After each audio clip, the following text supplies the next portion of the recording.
할렐루야. 우리는 지난 일주일 동안 힘있게 달려왔습니다. 우리 스스로가 한 것이 아니라 성령님의 인도하심에 따라 이곳까지 오게 된 줄 믿습니다. 우리는 첫 번째 성령님이 과연 어떠한 분인지 우리가 듣게 되었고, 그 성령님은 보혜사로서, 또 다른 보혜사로서 또 우리 곁에 우리 마음 가운데에 내주하시는 참 하나님이심을 우리가 함께 봤습니다. 그리고 둘째 날 화요일을 통해서 그 성령님은 우리에게 믿음의 은혜를 주셔서 믿음으로 고백해 하시는 하나님이심을, 또 세 번째 날을 통해서는 기도의 하나님이심을, 우리를 위하여 말할 수 없는 탄식으로 기도하시고, 또 우리가 마땅히 빌 바를 알지 못하나 우리에게 기도할 바를 허락하시고 알려주시는 하나님이심을 또 우리가 듣고 배우게 되었습니다. 또 어제 또 네 번째 시간에는 성령님은 전도의 성령님으로서 성령의 충만함을 받은 사람들이 각각 있는 자리에서 또 나아가서 또 성령님 하나님께서 올라가시며 우리에게 부탁하시고 명령하셨던 것처럼 우리가 권능을 받고 내 증인이 되리라 라고 말씀하신 그 말씀처럼 우리는 전도의 일들을 성령 충만한 가운데 행해야 될 것에 대해서 우리가 듣고 또 알게 되었고, 또 우리는 그 말씀에 따라 실천하기를 우리는 또 다짐했습니다. 오늘은 그 마지막 날로서 성령의 열매에 대해서 함께 나누고자 합니다. 성령의 열매, 우리가 잘 알고 있는 것처럼 9가지 열매가 있겠죠. 이 열매는 행하는 자가 당연히 맺게 되어져 있습니다. 농부가 어떠한 열매를 맺기 위해서는 당연히 그 열매를 맺고자 하는 나무를 심어야 되겠고, 또 그 나무를 심은 후에는 열매를 맺지 못하게 하는 여러 가지 해충들과 또 필요 없는 것들은 가지치기를 해야 되는데, 그것을 제대로 하지 못하게 되면 전혀 내가 원하고 바라고 소망하는 그 열매를 맺을 수 없게 되어져 있습니다. 그와 같은 이유로, 그와 같은 방법으로 우리는 성령의 열매 맺어야 되는데, 우리는 지난 시간에 우리가 함께 봤었던 말씀들을 다시 한번 되새긴다면, 우리는 믿음으로 살아가야 되고, 또 그 믿음으로 살아간다는 것은 기도의 삶을 살아가야 되는 것이고, 또 그 기도의 삶을 통해서 우리에게 명령하신 전도의 명령을 따라 살아가게 되면 당연히 그에 따르는 열매들은 따라오게 되어져 있다는 것이죠. 자, 그렇다면 성령의 열매 9가지는 어떻게 해야 맺혀질 수 있고, 어떻게 해야 우리는 방해받지 않으며 또 아름다운 열매로 하나님 앞에 영광 돌릴 수 있는지 우리 함께 나누도록 하겠습니다. 오늘 본문 말씀 보게 되면은 오직 성령의 열매는 이라면서 9가지 열매를 우리에게 소개를 해주고 있습니다. 첫 번째는 다른 어떠한 열매보다도 사랑의 열매를 강조하고 있습니다. 이 사랑의 열매는 하나님이 우리를 사랑하신 가장 큰 크신 그 사랑을 그대로 본받아서 사랑의 마음을 가지고 살아갈 때, 또 하나님을 사랑하고 내 이웃을 사랑하라는 하나님의 명령을 따라 살아갈 때 그 사랑의 열매가 맺혀질 수 있습니다. 우리는 하나님을 사랑하지 않고서는 사랑의 열매를 맺을 수가 없고, 또 이웃을 사랑하지 않고서는 하나님의 그 사랑의 열매를 맺을 수가 없습니다. 전혀 사랑하지도 않는데 어떻게 사랑의 열매를 맺을 수 있겠습니까?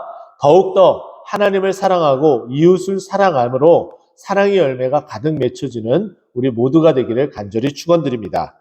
두 번째는 기쁨, 희락이라고 할 수 있는 이 기쁨을 우리에게 허락하십니다. 우리가 희락이라는 열매를 맺기 위해서는 우리가 전혀 힘들거나 어려운 가운데서도 하나님께서 주시는 그 기쁨, 그 구원의 기쁨을 우리에게 말하고 있습니다.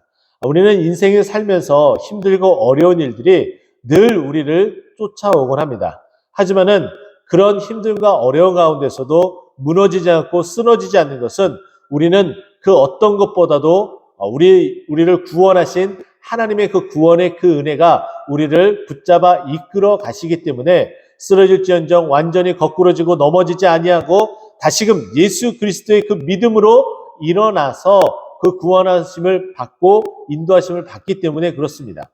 구원의 그 기쁨으로 말미암아 우리 가운데 그 감격을 잃어버리지 않고 그 믿음의 그 은혜 가운데에, 그 구원의 은혜 가운데에 살아가기 때문에 당연히 그 기쁨의 열매를 맺을 수가 있습니다.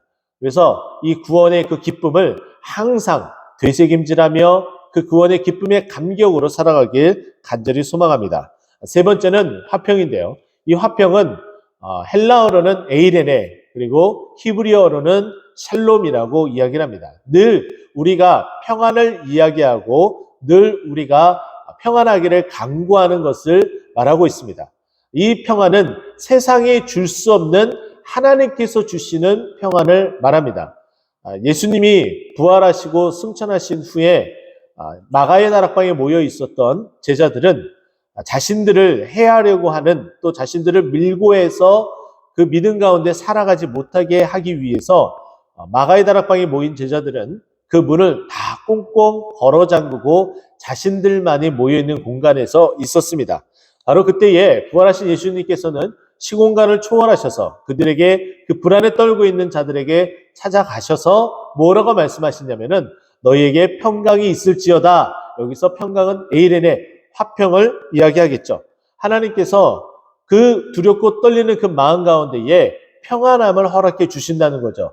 지금도 마찬가지입니다. 우리는 여러 가지 일들로 불안해하고 또 초조해하면서 이 일이 나에게 발생하면 어떻게 될까? 그런 엄습한 마음으로 우리는 살아가고 있습니다. 하지만은 전혀 걱정할 것이 없죠. 그런 것이 있을지라도 하나님께서 나를 보호하시고 인도하시면서 우리에게 이렇게 나지막히 말씀하십니다. 내가 함께 있으니 너희는 평안하다라고 말씀하고 계시는 거예요. 그 평안함으로 우리가 평안할 수 있고, 또 주님께서 주시는 그 평안함, 성령님과 함께 하심으로 말미암아 우리에게 찾아오는 그 평안함이 우리에게 가득하는 줄 믿습니다.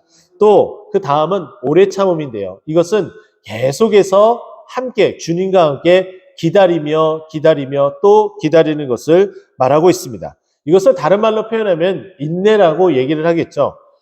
C.S. 루이스라는 분께서 책을 쓰셨는데, 그 책에 의하면 예기치 못한 기쁨이라는 그 기쁨을 보게 되면은 불현듯 내가 어떠한 길을 찾아가려고 할 때에 내가 갈 길을 알지 못하고 헤매다가 포기하려고 할 때에 그 순간에 찾아오는 표지판을 보고서 저 표지판 때문에 내가 기쁨이 있구나 하고서 그 나에게 찾아오는 그 기쁨을 말하고 있습니다. 근데 그것을 찾아오기까지 계속해서 찾으려고 하는 오래 참으면서 나아가는 것, 그것을 바로 인내, 오래 참음이라고 이야기를 하고 있고, 또 박영선 목사님이라는 분께서도 믿음은 결국은 우리가 천국에 이르기까지, 주님 앞에 서기까지 그 믿음을 잃지 않고 오랫동안 기다리며 그 믿음 가운데 살아가는 것이다 라고 우리에게 말해주고 있습니다. 이것처럼 믿음 생활 전반을 통해서 우리에게 맺혀지는 것은 오래 참음이에요. 하나님께서 우리를 오래 참으셨습니다. 우리가 혹여나 잘못된 길로 빠지지 않을까, 또 우리가 먼 길을 헤매고 있을 때 다시 돌아오기를 우리는 그 자리에서 기다리시는, 오래 참으시는 그 하나님의 그 모습을 닮아 본받아 살아가야 되는 것이겠죠. 우리가 그 주님을 본받게 된다면 오래 참음의 열매가 맺혀질 줄 믿습니다. 또 그 다음은 자비인데요. 이 자비는 봉사의 마음이며 친절하게 우리를 사랑해 주시는 사랑의 또 다른 표현입니다. 하나님께서 우리를 자비, 그 사랑으로, 오래 참음으로, 우리를 사랑함으로 좋은 것으로 친절하게 우리를 베풀지 않으셨다면, 우리를 인도하지 않으셨다면 우리는 결코 이 자리에 있을 수가 없습니다. 우리도 마찬가지겠죠. 다른 분들, 또 새롭게 우리 교회에 등록하시는 분들을 친절한 마음으로 섬기고 봉사해서 그분들이 우리 교회에 잘 적응하고 정착할 수 있도록 도와드려야 되는 것이 바로 우리의 자비가 맺혀질 그 열매라고 말씀드릴 수 있습니다. 많은 교회들이 새가족이 오고 나서 그 교회 안에 정착하지 못하는 일들이 매우 많습니다. 정착률을 매우 낮게 보는 이유는 무엇이냐면 그 교회 안에 철옹성처럼 쌓여져 있는 테두리를 전혀 뚫지 못하기 때문이다라고 이야기를 하고 있습니다. 우리는 그 모든 철옹성들을 다 예수 그리스도의 이름으로, 성령의 이름으로 다 부셔뜨리고 새로운 믿음의 가족들이 이 믿음 안에서, 우리 교회 안에서 잘 적응할 수 있도록 이 자비의 열매가 우리 안에 가득가득 맺혀지기를 간절히 소망합니다. 그 다음은 양선이라는 이 열매인데요. 이 양선이라는 열매는 우리가 평소에 잘 사용하지 않는 단어이기 때문에 우리 마음 가운데 확 다가서지는 않습니다. 근데 이것을 영어 성경을 살펴보게 되면은 아주 간단한 단어로 우리 이 표현을 하고 있는데요. 이것은 굿, 좋은 것을 말하고 있습니다. 우리에게 가장 좋은 것으로 주신 그 하나님께서 가장 좋은 열매, 선한 열매, 그 열매를 맺혀져야 된다라고 이야기를 하고 있죠. 다른 어떠한 나쁜 습관과 같은 것으로 인해서 맺혀지는 것이 아니라 가장 좋은 습관으로 또 가장 좋은 행위로 말미암아 맺혀지는 좋은 열매, 그 양선의 열매를 맺혀주기 소망합니다. 자, 그러면 이 양선의 열매는 어떠한 우리의 좋은 행동으로 이 열매를 맺혀줄 수 있을까요? 기도의 생활 습관을 통해서 기도의 열매가 주렁주렁 맺혀줄 수 있겠고요. 전도하는 습관을 통해서 전도의 열매를 맺혀줄 수 있습니다. 또 뿐만 아니라 매일같이 하나님의 말씀을 읽는 그 습관으로 말미암아 우리에게 하나님을 더욱더 알아가고 말씀의 충만의 그 은혜, 말씀을 깨닫게 되는 그 은혜가 저절로 충분하게 맺혀지게 될 줄 믿으시기 바랍니다. 이것이 바로 양선의 열매예요. 이 양선의 열매가 우리의 삶에 맺혀지길 소망합니다. 그 다음은 충성이라는 열매인데요. 이 충성이라는 이 헬라어를 살펴보게 되면은 피스티스라는 단어를 사용하고 있습니다. 이 단어는 오히려 우리에게 믿음, 베이스, 믿음이라는 이 단어가 오히려 더 적합한 단어라고 볼 수가 있죠.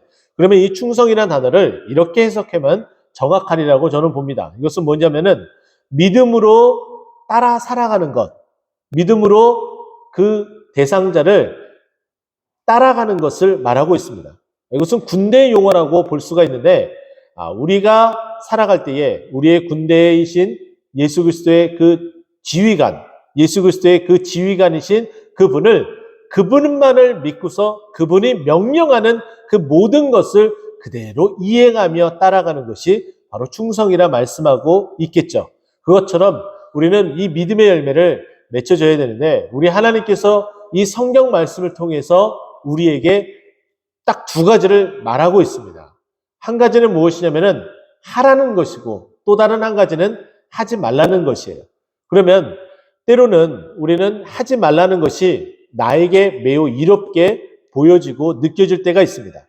또 뿐만 아니라 이것을 하면은 나에게 굉장히 불리하고 나는 내 성격상 이것을 못하는데 어떡하지? 라는 생각도 들 수가 있습니다. 하지만은 우리의 대장 되신 우리의 지휘관이신 하나님 예수 그리스도를 믿고 그분이 말씀하신 하라는 것은 그대로 행하고 하지 말라는 것은 하지 않게 될 때에 우리 안에 이 충성의 열매가 가득가득 맺혀지리라고 저는 봅니다. 이 믿음대로 늘 주님의 그 명령에 따라 살아가는 우리 모두가 되기를 간절히 소망합니다. 온유는 우리가 잘 알고 있는 것처럼 온유한 사람 한 사람, 온유함이 모든 사람보다 더 많았었던 한 사람만 기억하면 됩니다. 그 사람은 누구입니까? 바로 모세입니다. 하나님 앞에 길들여진 사람이라는 뜻이죠. 야생마가 길들여지듯이 전혀 날뛰는 그런 나의 인생의 그 삶에 하나님께서 성령님이 인도하심에 따라 나의 모습은 다 죽고 내 안에 예수 그리스도의 그 말씀이 살아 역사하여 움직이게 될 때에 이 온유한 하나님의 그 성품이 내 안에 가득하게 되는 줄 믿으시기 바랍니다. 마지막은 이 절제인데요. 이 절제라는 이 열매는 자기의 스스로가 내가 멈출 때에 멈출 줄 아는 것을 말하고 있습니다. 오늘 본문 말씀 마지막을 보게 되면은 이것을 금지할 법이 없다라고 이야기를 해요. 어느 누구도 이것을 해야 할 방법이 없어요. 언제요? 내가 절제할 때 그것이 가능하다는 거죠. 오늘 이 본문 말씀 성령의 열매가 언급되기 바로 직전 그 앞부분을 먼저 살펴보면은 이렇습니다. 갈라디아서 5장 15절 말씀 보면은 내가 이르노니 너희는 성령을 따라 행하라 그리하면 육체의 욕심을 이루지 아니하리라.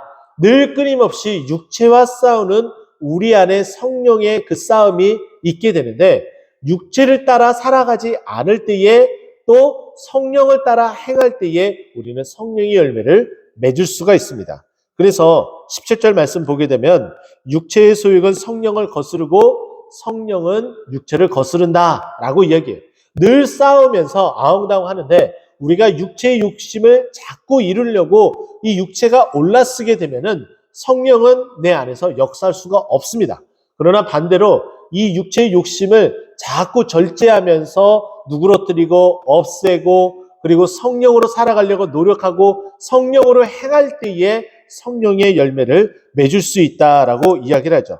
그래서 육체의 욕심은 이러하다라고 얘기를 하면서 19절부터 쭉 이야기를 하는데 음행과 더러운 것과 호색과 우상숭배와 주술과 원수 맺는 것과 분쟁과 시기와 분쟁과 당짓는 것, 이 모든 것들은 어떻게 해요? 성령으로 행하면은 저절로 다 사라지게 되어져 있어요. 그리고 이것을 하지 않으려고 하는 것이 바로 성령으로 행하는 것이다라고 말하고 있죠.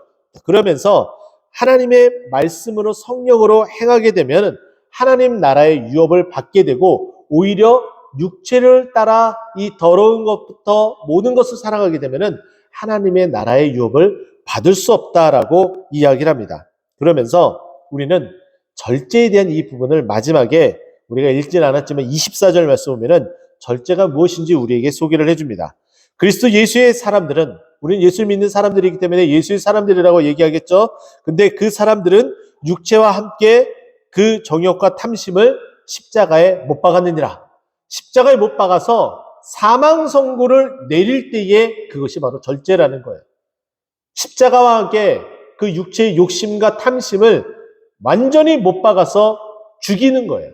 사망 선고를 내리는 거예요. 그러면 더 이상 이것이 살아 움직여서 나를 이끌어갈 수 없게끔 된다는 거죠. 대신에 그 육체와 욕심을 못 박은 그 우리는 예수 그리스도와 함께 성령의 사람으로 부활하게 되어져 있습니다. 예수님께서 부활하신 잠자는 자들의 첫 열매가 되신 것처럼 우리도 예수님과 동일하게 부활해서 우리 안에 내주 안에 나를 살리신 예수 그리스도의 그 은혜와 사랑으로 우리가 살아나게 되어서 성령의 열매를 맺을 수가 있게 된다는 것이죠. 오늘 성령의 열매 이렇게 9가지를 보게 되었습니다. 이것은 따로따로 맺혀질 수 있는 열매가 아닙니다. 한 나무 안에서 이 9가지 열매가 함께 자라나 함께 맺혀져야 돼요. 그러기 위해서는 어떻게 해야 됩니까? 오늘 말씀이 친절하게 우리에게 안내해 줬어요. 육체의 욕심을 따라 살아가는 것이 아니라 성령을 따라 행할 때에, 그러면 성령을 따라 행하는 것은 무엇입니까? 우리 육체의 욕심과 그리고 탐심을 십자가에 못 박고 우리는 죽었으나 이제 그리스도와 함께 다시 살아남으로 우리에게 새 생명 주신 그 은혜를 가지고 성령을 따라 살아갈 때에 이 성령의 9가지 열매가 동시다발적으로 한꺼번에 주렁주렁 맺혀져 하나님께 열매를 올려드려 영광 돌릴 수 있게 된다는 것을 기억하고 우리가 이 믿음의 행진을 계속해서 함으로 우리 동트는 꽃동항상교회가 이 성령의 열매 가득한 그 은혜의 동산이 될 수 있기를 간절히 축원드립니다. 기도하겠습니다.